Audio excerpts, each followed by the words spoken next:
விஜய் டிவில ஒளிபரப்பாயிட்டு வந்த cook with Komal நிகழ்ச்சியை தயாரித்த மீடியா மிஷன் நிறுவனம் அங்கிருந்து வெளிவந்து சன் டிவில டாப் குக்கு டூப் குக்கு நிகழ்ச்சியை தயாரிச்சுட்டு வராங்க. மீடியா மிஷன்ஸ் நிறுவனம் விஜய் டிவியை விட்டு வெளிவந்தப்பவே குக்கு வித் கோமல் நிகழ்ச்சியில 6 சீசனா நடுவரா இருந்த வெங்கடேஷ் பட்டும் அங்கிருந்து வெளிவந்துட்டாரு. அண்ட் வெங்கடேஷ் பட் வெளிவந்ததை தொடர்ந்து குக்கு வித் கோமல் நிகழ்ச்சியில கோமாளியா இருந்த சிலரும் அங்கிருந்து வெளியே வந்துட்டாங்க. இந்நிலையில்தான் இந்த நிகழ்ச்சியுடைய முதல் சீசன் வெற்றிகரமா முடிவு வந்துச்சு. அதை தொடர்ந்து செகண்ட் சீசன் இப்ப வெற்றிகரமா போயிட்டு இருக்கு. அதுல நடிகைகளான கிரண், சிவானி நாராயணன், டெல்னா டேவிஸ், பிரியங்கா அண்ட் நடிகர் பெசன்ட் ரவி, ரோபோ சங்கர்னு குக்குகளா கலந்துகிட்டாங்க. இந்த நிகழ்ச்சியில ஆரம்பத்துல இருந்த ரோபோ சங்கர் ஒரு சில வாரங்களிலேயே எவிக்ட் ஆனாரு. அடுத்த சில நாட்களே அவர் காலமானாரு. அந்த விஷயம் பலருமே வருத்தமடி செஞ்சது. அப்போ ரோபோ சங்கர் தான் வெளியே போகும்போது கூட ரொம்பவே பாசிட்டிவா பேசிட்டு போயிருந்தாரு. அதோட நான் மீண்டும் இந்த நிகழ்ச்சிக்கு வருவனும் சொல்லியிருந்தாரு.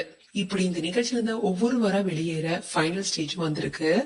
இந்நிலைதான் இந்த நிகழ்ச்சியுடைய லாஸ்ட் எபிசோடுக்கான ஷூட்டிங் சில நாட்களுக்கு முன்னாடிதான் முடிஞ்சிருக்கு. அதன்படி நடுவர்களுடைய பாராட்டியும் வாங்கிய நடிகர் பெசன்ட் ரவி டைட்டில் வின்னரா செலக்ட் ஆகியிருக்காரு. அவரை தொடர்ந்து 2வது இடம் பிரீதாவுக்கு கிடைச்சிருக்கு.